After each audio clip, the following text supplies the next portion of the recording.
Good evening વિદ્યાર્થી મિત્રો. આજે હું ગુજરાત ઈ લર્નિંગ કાર્યક્રમ અંતર્ગત ગુજરાત વર્ચ્યુઅલ શાળામાં બધા સર્વે વિદ્યાર્થીઓનું અહીં હાર્દિક સ્વાગત કરું છું. હવે આ લેક્ચરમાં આપણે શરૂઆત કરતા પહેલા જેટલા લેક્ચર્સ હતા એનું થોડુંક રિવિઝન કરી દઈએ.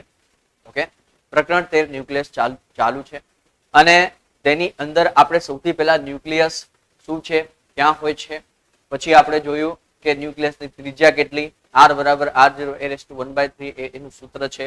બરાબર. એના પછી આપણે ઘણા બધા પોઈન્ટ જોયા, જેમ કે ન્યુક્લિયરનું બંધારણ જોયું, બરાબર, ન્યુક્લિયોન દીઠ બંધન ઉર્જા જોઈ, પછી ઉદાહરણના કેટલાક દાખલાઓ, પછી આપણે રેડિયો એક્ટિવિટી જોઈ, રેડિયો એક્ટિવિટીમાં આવતા ક્ષય અને વિભંજનનો દર એ બધું આપણે જોઈ ચૂક્યા. હવે એના સૂત્રો પરથી આપણે ઉદાહરણની આજે શરૂઆત કરવાની છે. તો કેટલાક ઉદાહરણ હું ચલાવીશ આજે, અને સાથે સાથે રેડિયો એક્ટિવિટીની આગળ આવતા જે પોઈન્ટ્સ છે, જેમ કે આલ્ફા કિરણો, બીટા કિરણો, ગેમા કિરણો વગેરેનો આજે આપણે સંપૂર્ણ અભ્યાસ કરવાના છે. ઓકે, તો ચાલો આપણે લેક્ચરની શરૂઆત કરીએ.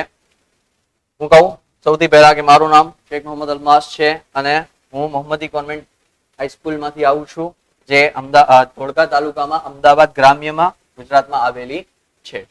હવે આપણે અહીંયા ઉદાહરણ નંબર 13.4 ની શરૂઆત કરીએ, કે જેની રકમ હું અહીંયા વાંચું છું.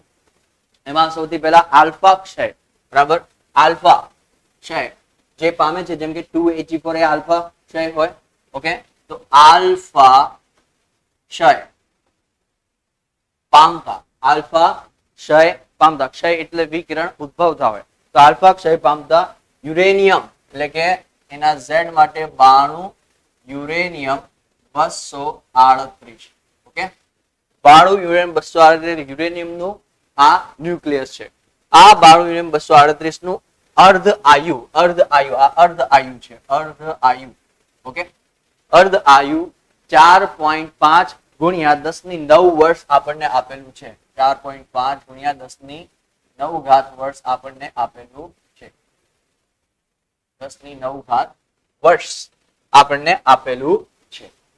તો હવે એમાં શોધવાનું શું છે, તો આગળ લખ્યું છે કે 92 ના 92 યુરેનિયમ 238 ના જે ન્યુક્લિયસ છે એના દળ આપેલું છે 92 યુરેનિયમ 238, એ છે 1 ગ્રામ. કેટલા? આ 92 યુરેનિયમ 238 નો આખો નમૂનો છે, એનું દળ 1 ગ્રામ આપેલું છે. આ 1 ગ્રામ નમૂનાની આપણે એક્ટિવિટી કેટલી હશે એ શોધવાની છે. એક્ટિવિટી આપણે જે વિકિરણ ઉત્સર્જાય છે ને એનો દર આપણે શોધવાનું છે, એટલે કે આપણે આર શોધવા જઈ રહ્યા છે. તો જે એક્ટિવિટી શોધવાની છે એના માટે આપણે સૌથી પહેલા શેની જરૂર પડશે, તો હું પહેલા એનું કુલ દળ લખીશ, પછી એનો પરમાણુ ભાર, અને પછી આપણે અહીંયા જેટલા પણ પોઈન્ટ છે એ પહેલા લખતા જઈશું અને એને આગળ તમારે મારી સાથે નોટ ડાઉન કરવાના રહેશે. ઓકે, તો ચાલો આપણે સૌથી પહેલા ન્યુક્લિયસના નમૂના માટે આન્સરમાં લખવાની શરૂઆત કરીએ. અહીંયા તમને યુરેનિયમનું દળ આપેલું છે. કેટલું છે? તો અહીં હું લખું, અહીં 92 યુરેનિયમ 238, 92 યુરેનિયમ 238. આ 238 તમે આગળ પણ લખી શકો છો, થોડું પાછળ લખું છું, આ બંને રીતે આપણે લખી શકાય છે. 92 યુરેનિયમ 238 ના નમૂના માટે આપણને દળ કેટલું આપેલું છે, તો m બરાબર 1 ગ્રામ આપેલું છે. 1 ગ્રામ આપેલું. ઓકે, પછી એનું પરમાણુ ભાર કેટલું, તો એનું પરમાણુ ભાર પર લખી દઈએ. પરમાણુ ભાર કેટલું, તો અહીંયા જે a નું મૂલ્ય છે ને 238, એ પરમાણુ ભાર થઈ જશે, એટલે આપણે એને m0 દ્વારા દર્શાવીશું. m0 બરાબર 238 ગ્રામ આ યુરેનિયમના ન્યુક્લિયસનું પરમાણુ ભાર છે 238 ગ્રામ. ઓકે, હવે એની સાથે આપણે આગળ વધીએ તો 1 ગ્રામ યુરેનિયમના ન્યુક્લિયસની સંખ્યાની જરૂર પડશે. 1 ગ્રામ યુરેનિયમના નમૂનામાં યુરેનિયમ 92 યુરેનિયમ 238 ના નમૂનામાં કેટલા ન્યુક્લિયસ હશે? રહેલા ન્યુક્લિયસની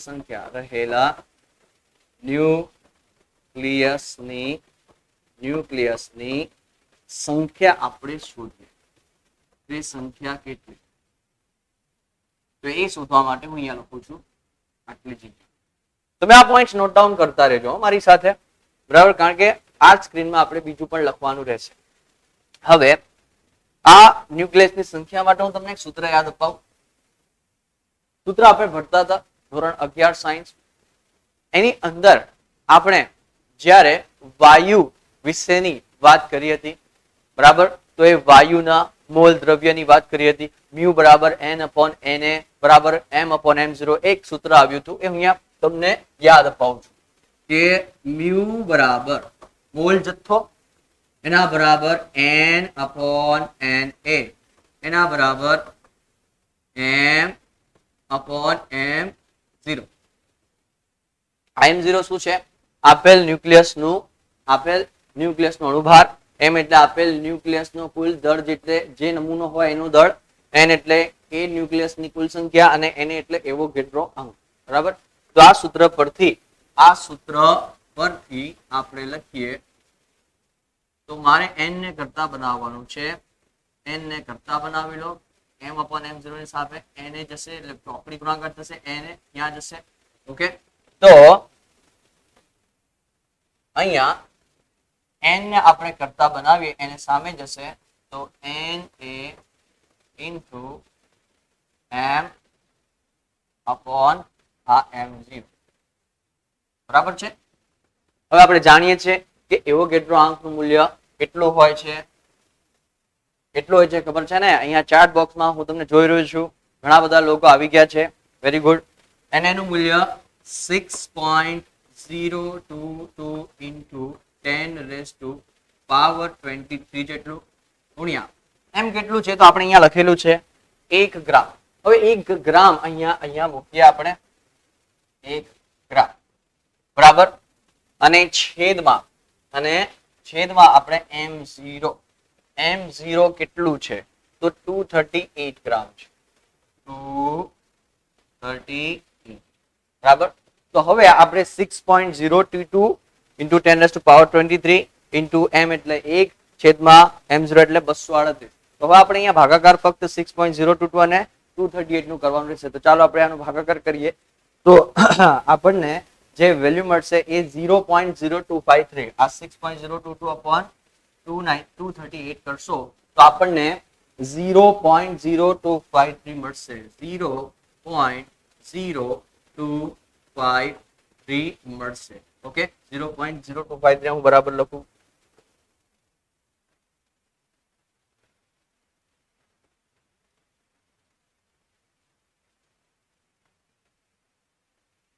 0.025, બરાબર? આ 6.022 છેદમાં 238 કરીશું તો એનો જવાબ 0.023 આવશે. ઓકે, પછી આપણે નેક્સ્ટ પોઈન્ટ લખીએ તો ગુણાકારમાં 10 ની કેટલી ઘાત છે? તો 10 ની 23 ઘાત છે, એ પણ લખી દઈએ. ઓકે, એનું ફાઇનલી મૂલ્ય કેટલું લેવાનું છે? તો આ પોઈન્ટ જે છે ને એને 2 ની પાછળ લઈ જાઓ. પણ આપણને જે ચોપડીમાં આન્સર આપ્યું છે એ પ્રમાણે જઈએ તો 25 સુધી લેવાનું છે, એટલે 2 અંક સુધી લેવાનું છે. તો આ 1 પોઈન્ટ ખસો, 2 પોઈન્ટ ખસો, 3 પોઈન્ટ ખસો.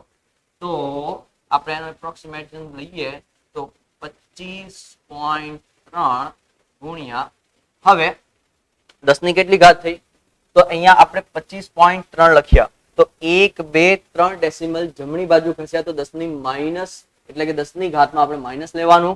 કેટલા પોઈન્ટ ખસ્યા એટલું માઇનસ, એટલે 10 ની માઇનસ 3 થશે, કારણ કે 3 પોઈન્ટ ખસ્યા. અને ઓલમોસ્ટ અહીંયા 23 તો છે, તો 23 માંથી 3 બાદ કરો તો 10 ની 20 ઘાત જેટલા પરમાણુ મળશે. પરમાણુ આપણને અહીંયા મળ્યા. ઓકે, તો આ આપણને શું આપે છે? તો આ n બરાબર આપેલ જે ન્યુક્લિયસ છે 92 યુનિટ 238 કે જેનું દળ 1 ગ્રામ છે એ નમૂનામાં રહેલા કુલ ન્યુક્લિયસની સંખ્યા કેટલી મળી છે 25.3 ગુણ્યા 10 ની 20. આ સ્ક્રીન તમે બરાબર જોઈ લો. બરાબર. પછી આપણે આગળ જે આર શોધવાનું છે એ પોઈન્ટ હવેથી શરૂઆત કરીશ. તો અહીંયા સુધી તમે નોટ ડાઉન કરી લો. બરાબર.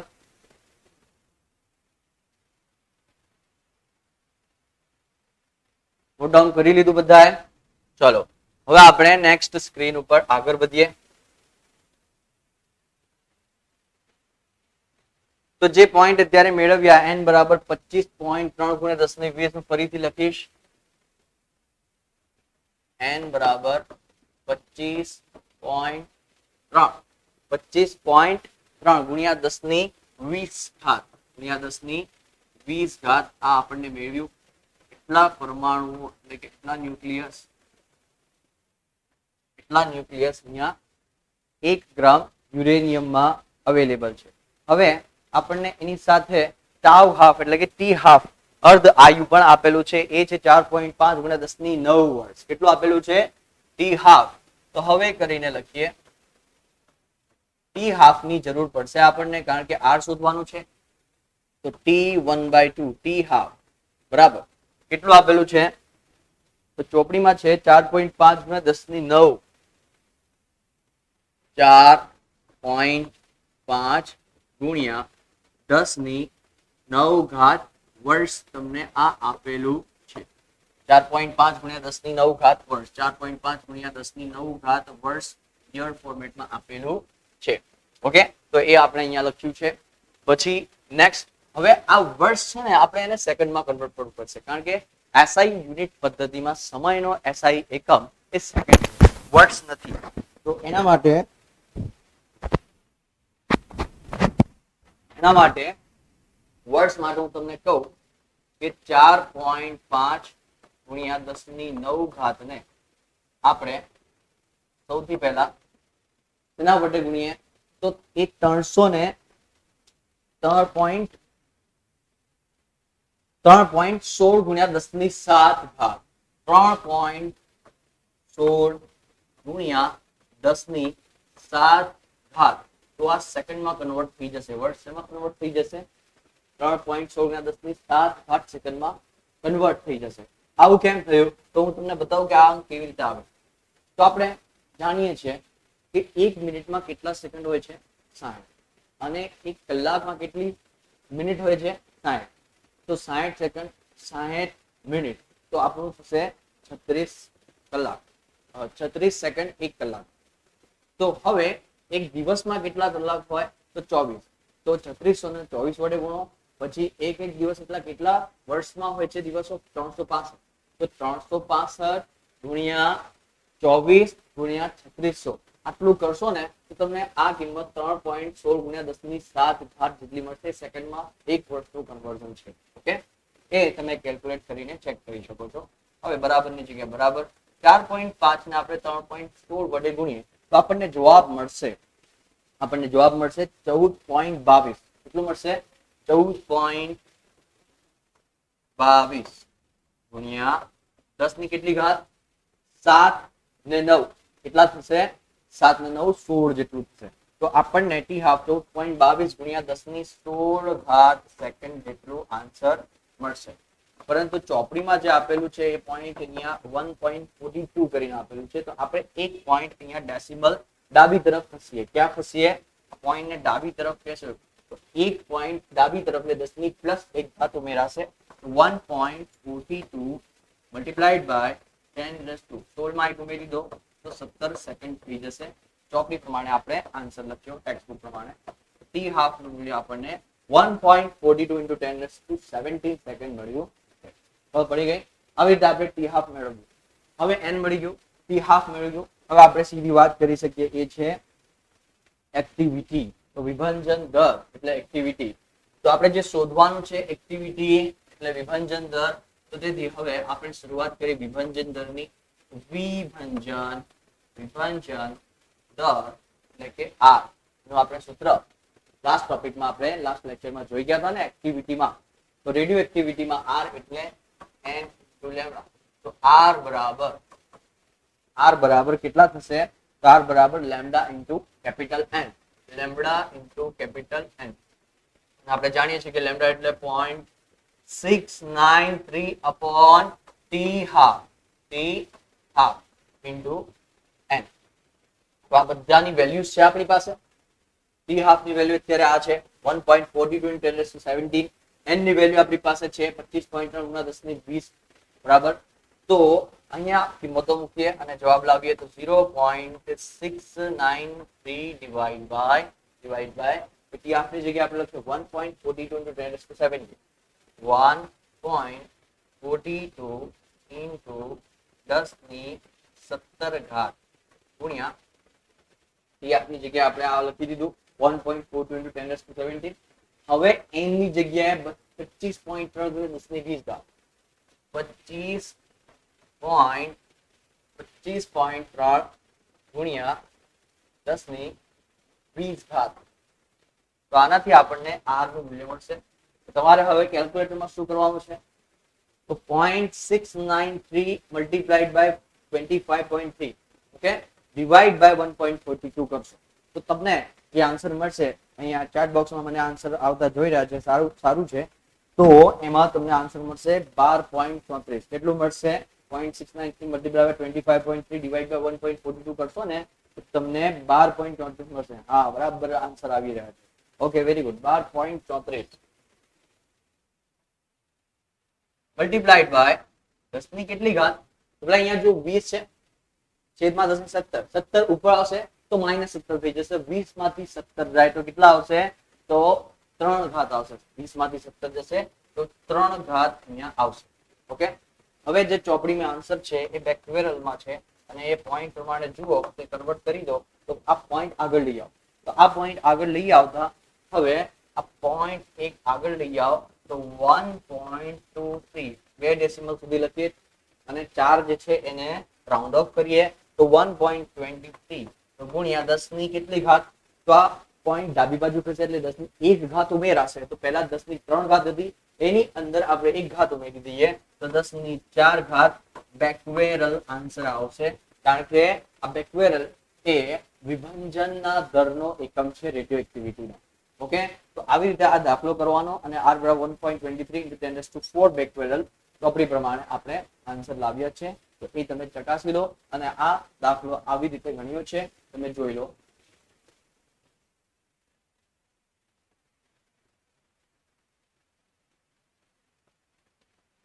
ઓકે, કોઈ પ્રોબ્લેમ હોય, કોઈ ક્લેરિટીની પ્રોબ્લેમ હોય, અવાજની પ્રોબ્લેમ તો અહીંયા ચાર્ટ રૂમમાં તમે મને કહી શકો છો. હું અહીંયા તમને લાઈવ જોઈ રહ્યો છું. બધા ખબર પડી ગઈ આ દાખલો? Okay okay, very good. ચાલો હવે આપણે નેક્સ્ટ સ્ક્રીનમાં આગળ વધીએ.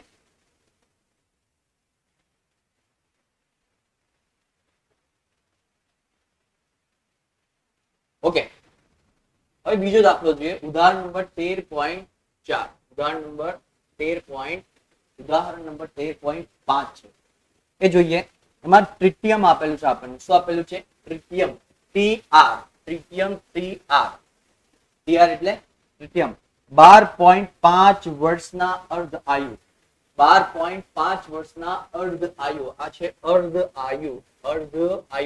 ઓકે, અર્ધ આયુ સાથે કેટલા? તો બીટા ક્ષય પામે છે. શું પામે છે? બીટા ક્ષય પામે છે. બીટા કણો એમાંથી ઉત્પન્ન થાય છે. બીટા ક્ષય પામે છે અને પછી 25 વર્ષ પછી શુદ્ધ ટ્રિટિયમ નમૂનાનું કેટલું અંશ અવિભાજિત રહેશે? આ આમ તો MCQ માં પૂછાય એવો નાનો દાખલો છે, પણ સમજીને કરશો તો આને કોઈ પણ રીતે ટ્વિસ્ટ કરીને પૂછાય તો તમને આવડશે. ઓકે, દાખલો ઈઝી છે. ચાલો આપણે શરૂઆત કરીએ આન્સર લખવાનો. હવે હું તમને કંઈક યાદ આપવા માંગુ કે જયારે રેડિયો એક્ટિવિટી ભણ્યા એમાં અર્ધ આયુ આવ્યું એ વખતે વિભાજિત જે ન્યુક્લિયસ હતા અને અવિભાજિત ન્યુક્લિયસ હતા એની ડિટેલમાં આપણે ચર્ચા કરી હતી.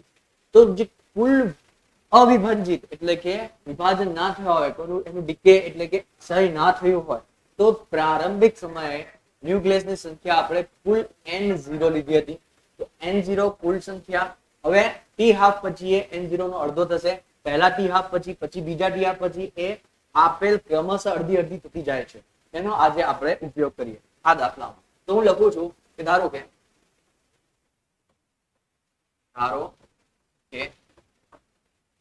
ટી બરાબર 0 સેકન્ડ એટલે કે પ્રારંભ ટી બરાબર 0 સેકન્ડ એટલે પ્રારંભિક સમયે આપણે અવિભજિત એટલે વિભાજન ના થયું હોય એટલે કે રેડિયો એક્ટિવિટી ના શરૂ થઈ હોય એ વખતે અવિભજિત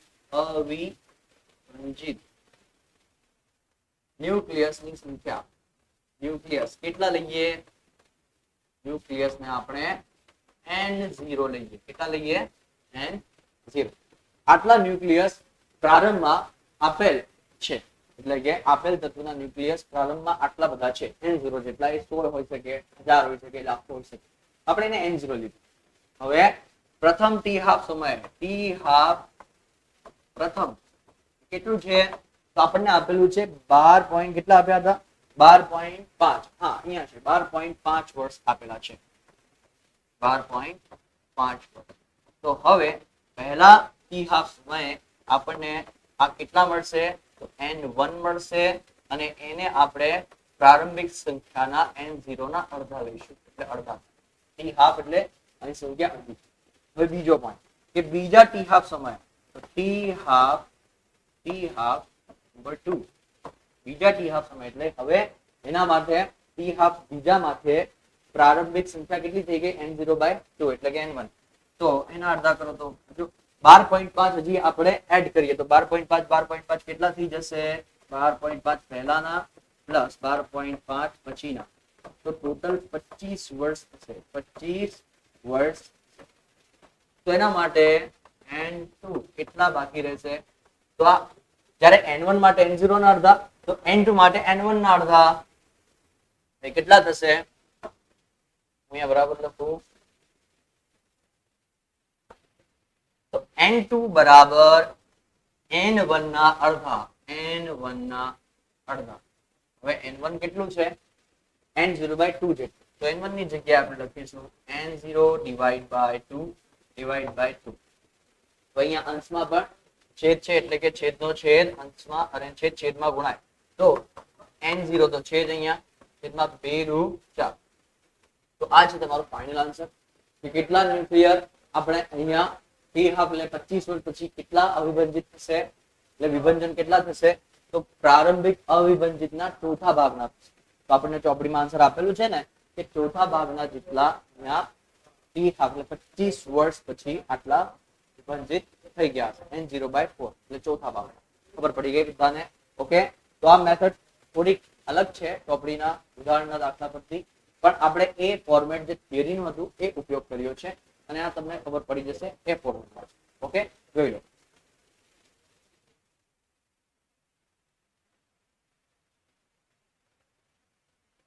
દાખલો જોઈ લીધો બધાએ કોઈ પ્રોબ્લેમ નથી? Okay very good. ચાલો હવે નેક્સ્ટ સ્લાઇડમાં આપણે આગળ વધીએ.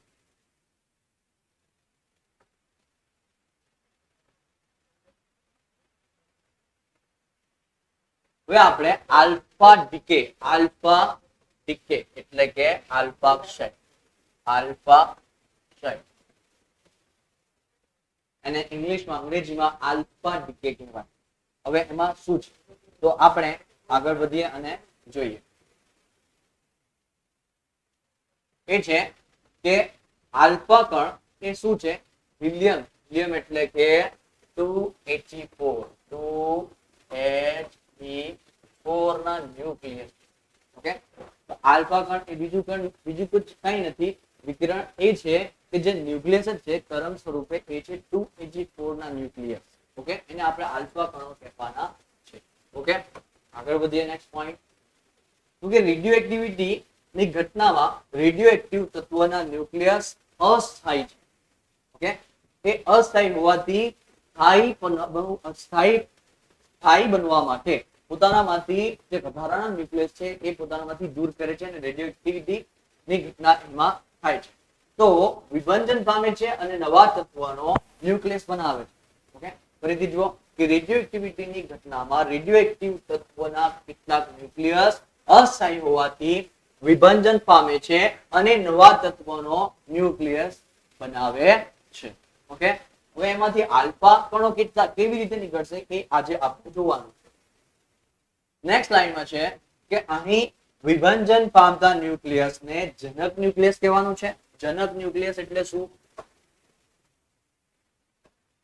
તો જે જનક ન્યુક્લિયસ એટલે કે જે ન્યુક્લિયસ પોતે અસ્થાયી છે અને તેમાંથી બીજા ન્યુક્લિયસ બહાર આવે છે.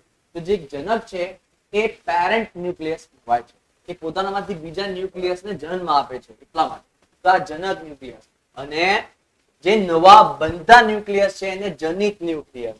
જનિત ન્યુક્લિયસ આ પોઈન્ટ નોટ ડાઉન કરવા જેવું છે કે જનક ન્યુક્લિયસ એ પેરેન્ટ છે અને જે ન્યુક્લિયસ નવા બન્યા, શું બન્યા? નવા બનતા ન્યુક્લિયસ જે છે એને જનિત ન્યુક્લિયસ કહેવાય. હવે જનિત ન્યુક્લિયસ એટલે કે પુત્ર ન્યુક્લિયસ અથવા તો ડોટર ન્યુક્લિયસ તરીકે આપણે સમજી શકીએ છીએ. ઓકે, આગળ વધીએ નેક્સ્ટ પોઈન્ટ. તો એમાં જ્યારે આપણે પોઈન્ટમાં આગળ વધીએ તો જ્યારે 92 આનો એક્ઝામ્પલ જોઈએ કે 92 યુરેનિયમ 238. 92 યુરેનિયમ, હવે અહીંયા આપણે 238 ડાબી તરફ લખીએ એક ફોર્મેટમાં, બરાબર લખીએ.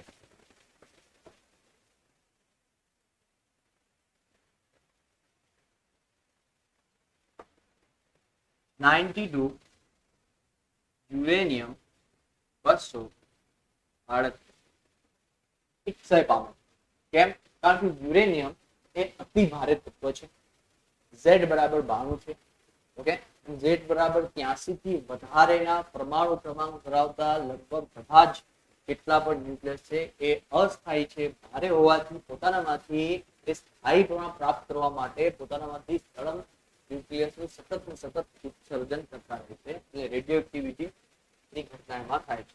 જ્યારે 92 યુરેનિયમ 238 ક્ષય થાય તો એ થઈને આપણને થોરિયમ મળશે. શું મળશે? થોરિયમ.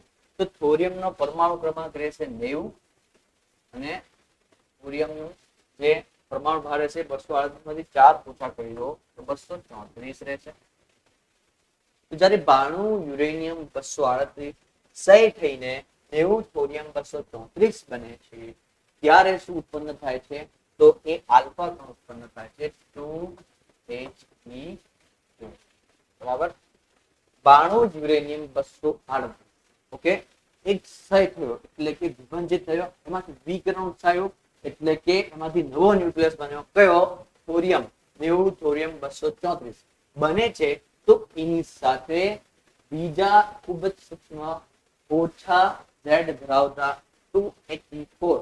Z બરાબર ફક્ત 2 છે, આનું Z 90 છે અને આ સૌથી ભારે તત્વ Z બરાબર 92 છે.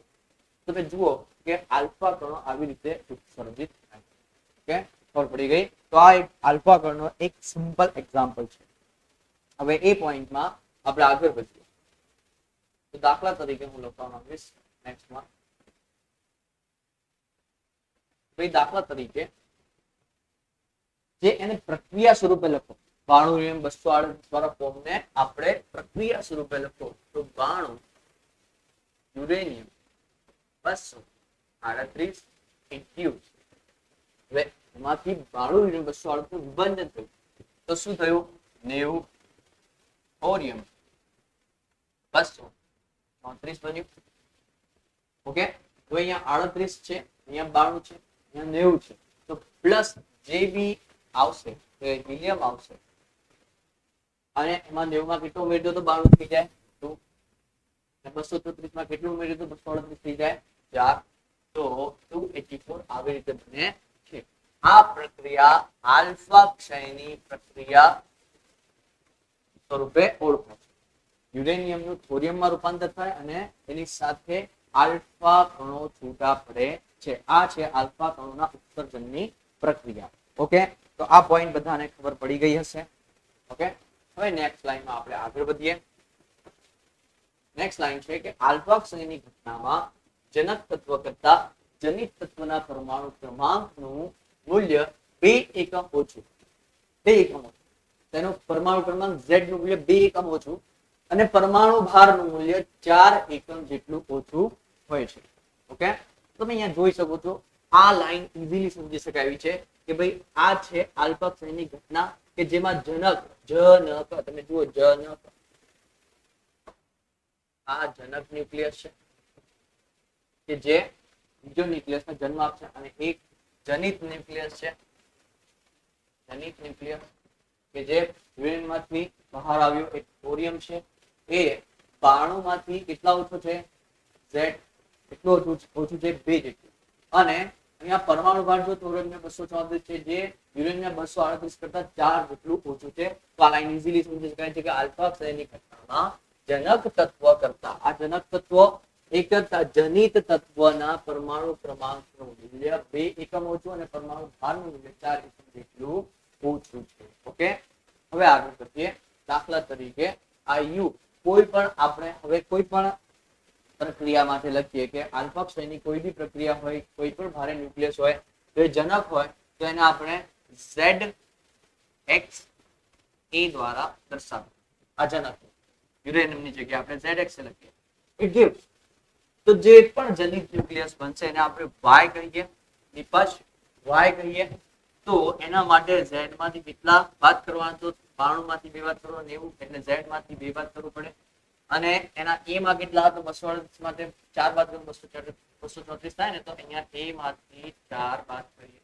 આ ઉપર પરથી જ લખવાનું આવી રીતે સમજીને પ્લસ ની જગ્યાએ પ્લસ લખીએ તો હવે શું ઉત્પન્ન થશે? A2Ag4 એટલે કે આલ્ફા કણ, આલ્ફા ક્ષય અથવા તો કણ. આપણે કણ લખીએ હવે આલ્ફા ક્ષય લખીએ, આલ્ફા 2Ag4 ઉત્પન્ન થાય. આ એકદમ સહેલી પ્રક્રિયા છે, તમને યાદ રહેશે એવી છે. ઓકે, હવે એમાં જે ઉર્જા ઉત્સર્જન થાય છે એની વિશેની પણ આના પછી વાત કરીએ. તો ચાલો આપણે નેક્સ્ટ લાઈનમાં આગળ વધીએ કે આલ્ફા કણ ઉત્સર્જન માટે અહીંયા હું આ નેક્સ્ટ પોઈન્ટમાં ઉપરના પોઈન્ટ રેઝ કરું છું. આલ્ફા કણ ઉત્સર્જન માટે આપણે જે જોવાનું છે એ આ છે કે જનક ન્યુક્લિયસનું દળ જે યુરેનિયમ છે જેવું કે એ જનક છે અને પછી જનિત ન્યુક્લિયસ જેમ કે થોરિયમ એનું દળ પ્લસ જે આલ્ફા કણ છે એનું દળ. એના માટે જ્યારે પણ જનક ન્યુક્લિયસ આવે ને તો જનક ન્યુક્લિયસનું દળ એ હંમેશા જનિત ન્યુક્લિયસનું દળ વત્તા આલ્ફા કણના દળના સરવાળા કરતા હંમેશા શું હોય છે? વધુ હોય છે, ગ્રેટર ધેન ની નિશાની છે. ઓકે, આને બરાબર સમજીએ તો નેક્સ્ટ લાઈન થી તમે સમજી શકશો કે જુઓ અહીંયા દાખલા તરીકે આ જનક ન્યુક્લિયસ એને આપણે ફોર્મેટ પ્રમાણે લઈએ તો જે જનક ન્યુક્લિયસ છે એના માટે હું x નામ આપું તો માસ ઓફ x એટલે કે mx અહીંયા લખું છું. આ દળ આપણે અહીંયા જે પ્રક્રિયા લખી હતી કઈ પ્રક્રિયા હતી? ZXA induce Z-2Y-A-4 plus 2He4. Okay, આ પ્રક્રિયા આલ્ફા કણની હતી. હવે એમાં જે આ દળ છે mx એ જનક તત્વનું જનક ન્યુક્લિયસનું છે અને y માટે આપણે my લખીએ પ્લસ આલ્ફા કણ માટે m આલ્ફા લખીએ તો આ દળ mx is greater than my plus m alpha હશે. આ પોઈન્ટ નોટ ડાઉન કરવા જેવું છે. પછી એમના દળની ક્ષતિ એટલે દળનો તફાવત લઈએ તો એનો દળનો તફાવત આવશે કેટલો આવશે? Delta m. તો ડેલ્ટા m લેશો તો એ કેટલું આવશે? mx અને my plus m આલ્ફા ડાબી તરફ આવી જશે તો mx minus my plus m alpha, my plus m alpha બરાબર. તો આ દળ ક્ષતિ ડેલ્ટા m બરાબર mx minus my plus m alpha મળશે અને આ દળ ક્ષતિને અનુરૂપ જે ઉર્જા હશે એ આ આલ્ફા કણ સાથે ઉત્સર્જાતી ઉર્જા હશે. તો આલ્ફા ક્ષયમાં પણ ઉર્જા ઉત્સર્જાય છે. તો એનામાં આપણે આગળ વધીને નેક્સ્ટ પોઈન્ટ જોઈએ કે જે ભાઈ m ડેલ્ટા m છે અહીંયા ઇરેઝ કરીને સમજાવું ફરીથી કે જ્યાં mx છે mx my plus m alpha માં આપણે અત્યારે જે પોઈન્ટ લખ્યું એમાં આ ડેલ્ટા m છે. ડેલ્ટા m બરાબર mx minus my plus m alpha માં અહીંયા શું સાદુરૂપ આપી શકાય? તો આગળ સાદુરૂપ આપતા આપણને એમ એક્સ માઇનસ અહીંયા એમ વાય. હવે જુઓ અહીંયા જે બ્રેકેટ છે તો કાઉન્સ દૂર કરતા માઇનસ આગળ છે ને તો અહીંયા પ્લસ નું શું થઈ જશે માઇનસ. અહીંયા માઇનસ લખી દઈએ અને એમ આલ્ફા માઇનસ એમ આલ્ફા થઈ ગયું. તો આ મળ્યું 10. ઓકે, હવે આગળ વધીએ. તો જે આલ્ફા કણ ઉત્સર્જન દરમિયાન ઉદ્ભવતી ઉર્જા છે એ આપણે Q બરાબર mc² ફોર્મેટમાં લખીએ. તો એ Q બરાબર ડેલ્ટા mc² થાય. કેટલું થાય? Delta mc². કેટલી થશે? Delta mc². એમાં અત્યારે આપણે ડેલ્ટા m મેળવી ચૂક્યા છે. તો અહીંયા આ ડેલ્ટા mc² માં આપણે mx minus my minus m alpha અત્યારે આપણે તારવ્યું ને એ લખીએ. તો c², તો આ ડેલ્ટા mc² ફોર્મેટમાં ઊર્જા Q જેટલી ઉત્પન્ન છે. ઓકે, આગળ વધીએ. તો આલ્ફા ક્ષય એ ઉષ્માક્ષેપક પ્રક્રિયા છે. એ તમને MCQ માં કામ આવશે. MCQ માં ખૂબ કામ આવે એવો આ પોઈન્ટ છે. ઉષ્માક્ષેપક પ્રક્રિયા છે કારણ કે Q ગ્રેટર ધેન 0 આવશે. ત્યાં જે Q ઊર્જા છે ને એ હંમેશા 0 થી મોટી એટલે કે ધન સંખ્યામાં આવશે. એટલે કે આ પ્રક્રિયા આલ્ફા કણની છે એની અંદર જે ઊર્જા ઉત્સર્જાય છે એ કેવી છે? તો એ ઉષ્માક્ષેપક છે. ઉષ્માને દૂર કરે છે, ઊર્જા ઉત્પન્ન થાય છે. ઓકે, આવી રીતે. ચાલો હવે નેક્સ્ટ પોઈન્ટ જોઈએ. હવે બીટા ડીકે શરૂઆત કરીએ. બીટા ડીકે માં સૌથી પહેલા શું છે?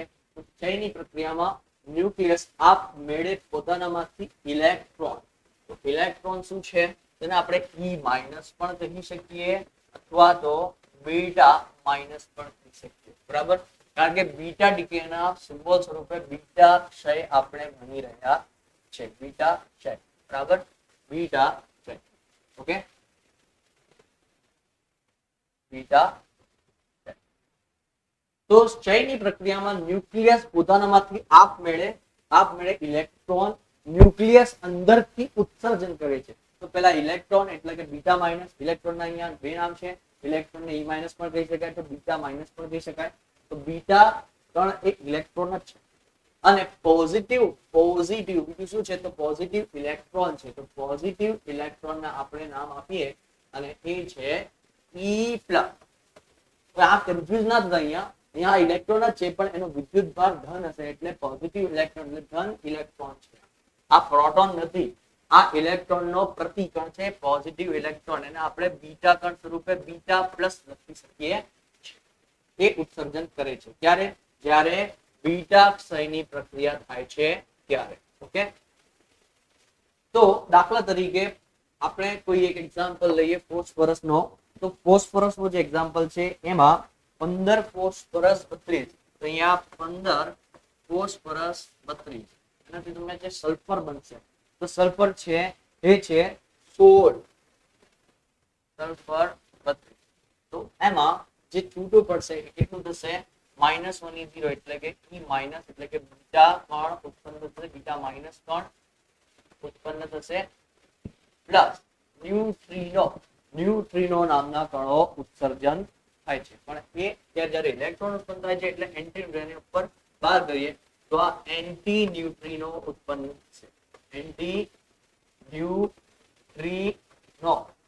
તો આ જે કણ છે એ ખૂબ જ હલકા કણો છે જે ઇલેક્ટ્રોનની સાથે સાથે બીટા કણ સ્વરૂપમાં ઇલેક્ટ્રોન ઉત્સર્જાય છે ને એની સાથે આ ખૂબ જ સૂક્ષ્મ એવા કણો કે જેને ન્યુટ્રિનો નામે ઓળખાય છે એ ઉત્સર્જન થાય છે. તો આ છે એન્ટી ન્યુટ્રિનો, ઇલેક્ટ્રોન સાથે ઉત્સર્જન પામે છે. આગળ વધીએ તો નેક્સ્ટ લાઈનમાં છે બીજી પ્રક્રિયા કે જે બીટા પ્લસ કણની છે. એટલે ક્ષય બીટાનો છે પણ એ પોઝિટિવ ઇલેક્ટ્રોન વાળો છે. તે પોઈન્ટમાં આપણે સોડિયમની વાત કરીએ તો 11Na અને એના માટે ઉપર 22 છે એ શું છે? એનો પરમાણુ ભાર. 11Na 22 it gives neon. તો 10 neon Ne અને ઉપર છે 22 પ્લસ અહીંયા હું ઉપરનો કોર્સ નિર્દેશ કરું છું.